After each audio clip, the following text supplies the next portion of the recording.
kuna siasa hapa. Simu zinazopigwa. Huyu anakataa tu, anasema sio siasa, lakini kuna siasa. Unasema siasa za mpira.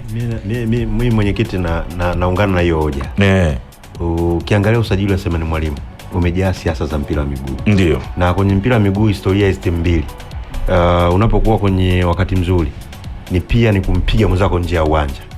Unajua tunaongea kwa sababu sisi tunaongea kwa namba na labda tunasema na takwimu na vitu kama hivyo. Lakini leo hii ukiangalia kama kiongozi aliyopo kwenye kambi ya Simba kuna kitu kimepungua. Kinapungua kwa wachezaji wenyewe. Kwa sababu ni miongoni mwa wachezaji wanajua namna ubora Selemani Mwalimu, hususan kwenye mechi za dabi.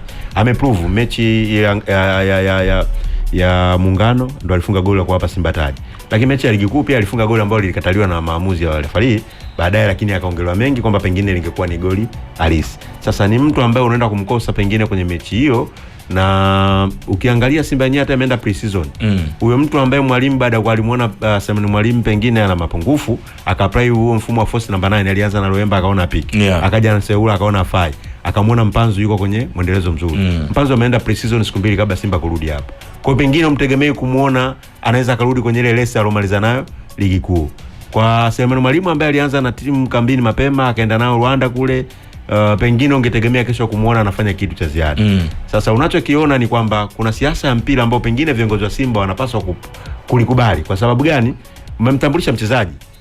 Huyu mchungaji aliongea hapa ni mmoja wa watu ambao pengine wale ma-influencer wa Simba ambao wako karibu sana.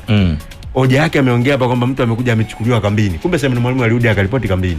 Alafu watu wanamchukua anamtambulisha na msajili.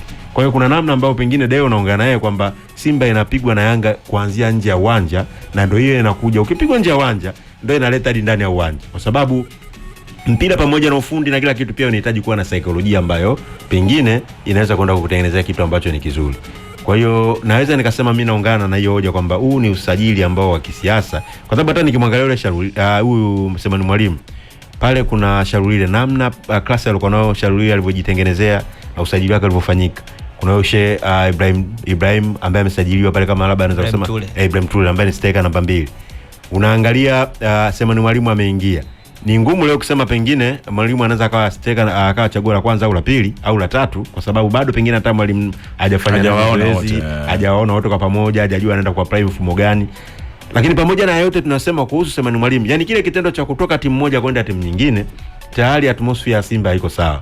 Na atuombei au atuseme ile kitakuja kutokea, lakini matokeo ya kesho mwenyekiti, kwa mfano kesho Simba amepoteza, itatoka kitu pengine kitakuwa tofauti sana. Kwa sababu kwanza mmeacha mchezaji ameondoka, mmetudanganya. Yaani ndio vitu vitakavyoanza kuibuka. Pengine sasa hizi unaona ukimya na umoja, watu concentration yao wameweka kwenye mechi ya kesho. Na hata Magoli namna alivyoongea amejaribu kuwa please.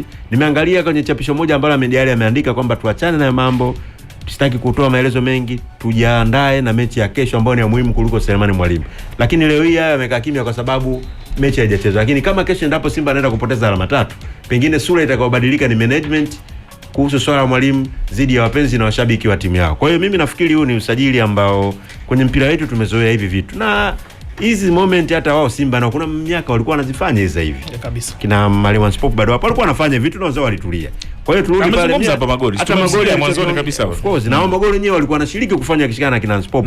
Na sio zamani amezungumza Keletso kwa mujibu wake kwamba Yanga walimtaka Keletso mahalo. Kwa hiyo wao wakawapiku. Dirisha hili na kazi kubwa yeye alifanya ni Steve Becker kumshawishi yule kuja huko Simba. Swala la usajili tumesema, na uzuri amesema mwenyewe Magori, mwenyekiti wa bodi ya wakurugenzi wa Simba, kwamba kupigwa kwenye usajili ni jambo la kawaida, na ukipigwa unatulia. Halijaanza leo wala jana. FM.